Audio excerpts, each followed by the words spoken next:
It's Mortal Kombat time! Hello, welcome to another figure review. Today we're gonna have a look at the Storm Collectibles Mortal Kombat Sub-Zero figure.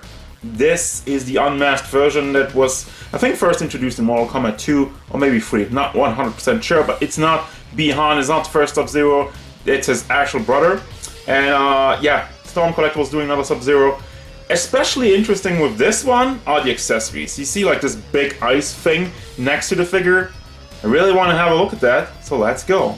Boy oh boy, I sure do love some Storm Collectibles. Do you like Storm Collectibles? Because if you do, you should really consider subscribing to this channel because I review a lot of Storm Collectibles. I already have a lot of Storm Collectibles and I'm sure to get a bunch more. So stay tuned and subscribe. So anyway, I went back and refreshed my memory on the topic. He is Kuai Liang, which first appeared in Mortal Kombat 2, but the unmasked version first appeared in MK3. There you go, there you have your lore. For the size, he stands about 17.5 centimeters to the top of the head, which means we are going up to pretty much 7 inches tall.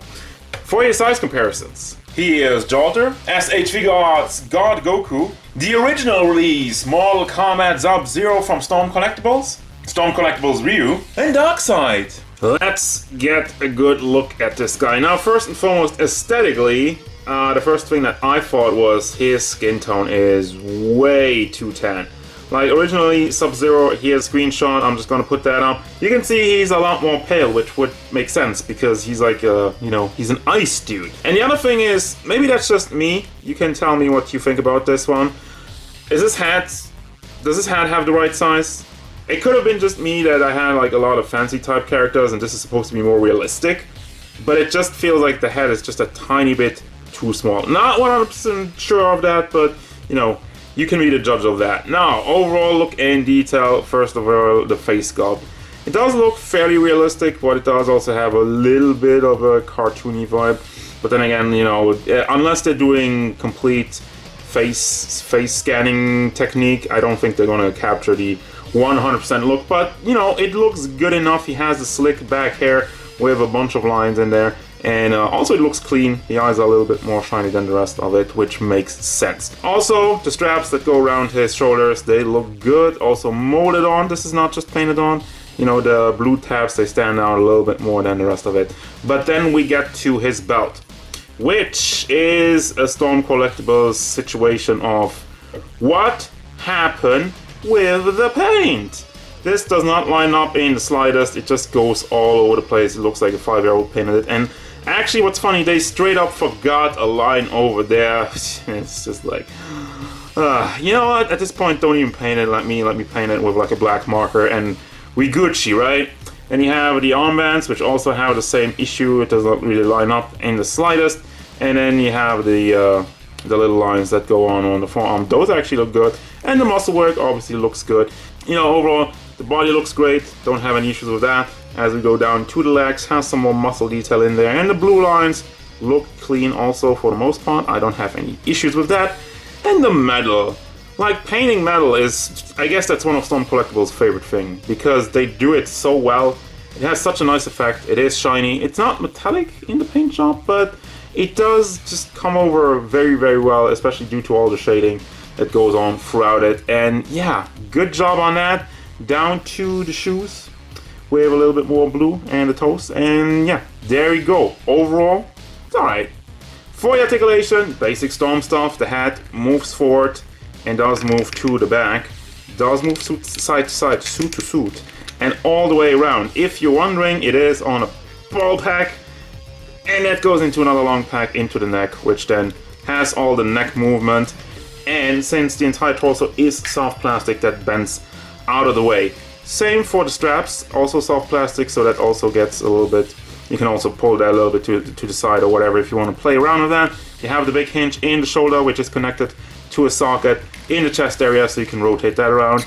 Also swivels and bring it back and forth. Bicep swivel, double hinged elbow, and the fist is on another ball hinge, which also the wristband, I think. Is that one connected? No, this one's not connected. So you can move that around, you can take it off if you want to. The chest area moves forward, moves to the back, does tilt side to side, and it does also Would swivel all the way around, but it's obviously held back by the straps. Lower torso has some rotation, some wiggle motion, side to side, forward and back. For your legs, move forward, out to the side. Damn, these noises. The joints are also very nice and stiff all throughout. There's no problem with stability. Swivels, and you have the double hinged knee and foot on another ball hinge, side to side, forward and to the back. So, what you're looking at is not some kind of accessory pack. This is actually everything that's in the figure's box. And I'm kind of overwhelmed, so I'm just going to get through this right now. We have the angry gritting teeth face, which it looks kind of boring, I don't know. The face doesn't really change that much, other than just gritting his teeth. But, you know, it's nice teeth, they look clean. Then you have hands. You have, first of all, you got these kind of posing hands, where, you know, he's kind of have like a, he has a pose. I don't know what to call them.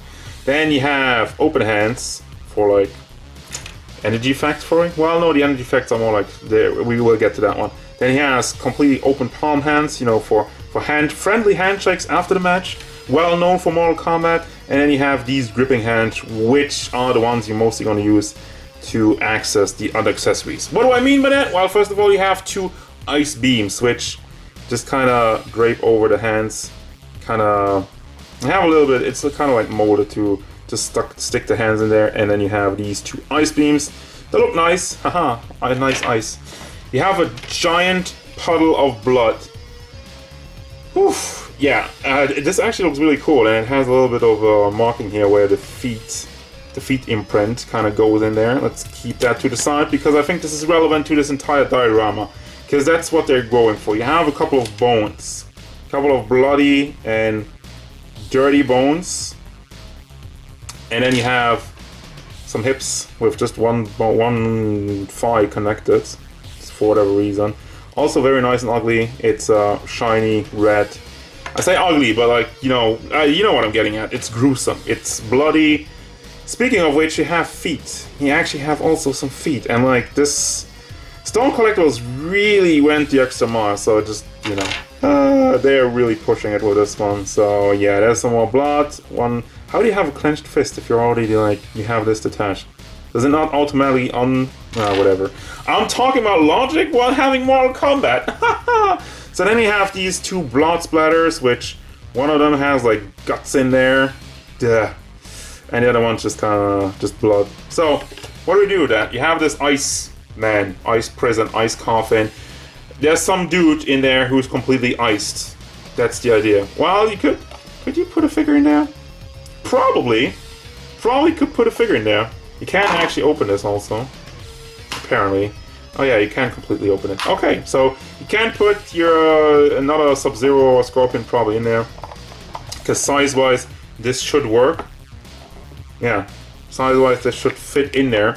So you can do that, or as shown in the instructions, well, not really instructions on the book. There are no instructions with these Storm Collectibles. The idea is to take these two parts, slide it in there somehow, somewhere, someday, today. So yeah, by the way, if you want to do the post, you might as well super glue these hands, because I've been unable to get them in there every time. I think I have like one piece connected, the other one falls down. So you know, it's a cool idea, but if it doesn't fit, I don't have patience for that. If I try to push this in, I try to turn this around, try to push this in, try to push the finger in, get the fingers in there. Now, alright, that's not the right angle. Let's see if I can have the right angle. So yeah, it's possible to do it, but I don't think it will ever stay in that. Probably the arms are gonna give in and at some point, and maybe the hands. Like realistically, like I'm saying, probably just glue the hands into that, and that has a better chance of displaying him like that. But it does work. I have high doubts that it stays like that, but it does work. Also, to get the blood in there, there is a little bit of a groove to fit it in, so it is recommended to take this apart, just slide this in, and that works. But yeah, there you go. Final thoughts for Kuai Liang Sub-Zero. So first and foremost, I think the idea of an unmasked Sub-Zero is, to me personally, not the most enticing one. So it's kind of like a weird addition when there's, again, so much other things they could have done. But the figure is fairly solid. There's small issues with the paint. Well, the belt paint is pretty ugly, and like I'm saying, the head sculpt, I feel like still it's a tiny bit too small, not 100% sure on that one. But what really got me, obviously, are the accessories. This is one of the classic cases where Storm probably knew, you know what, this figure, this character, is probably not the most requested one, so we're just gonna go bonkers, balls to the wall, and deliver basically an entire accessory pack for all of your Mortal Kombat figures. Because, realistically, I mean, it goes for Sub-Zero, but everybody has those claw hands. Like, all of the regular ninjas have the claw hands, so you can apply all of these effects to all of them. The blood puddle just goes for everything, so, you know, if you want to look at it that way, it might be a very cool accessory pack if you're a fan of Mortal Kombat Storm, but for everybody else who doesn't care really about this design, I mean, still, I do recommend it if you want to complete this, if you want to complete the line, if you want to have another Sub-Zero, and if you want to have a good figure with a bunch of cool accessories, because there's nothing really wrong about them. So that's gonna do it, guys. As usual, thank you very much for watching. Don't forget, if you enjoyed this review, hit it up with a like and subscribe to the channel so you can stay tuned for more figure reviews, card game stuff, and whatever Sub-Zero wants. Like to not beat us 10 also, that kind of sucks.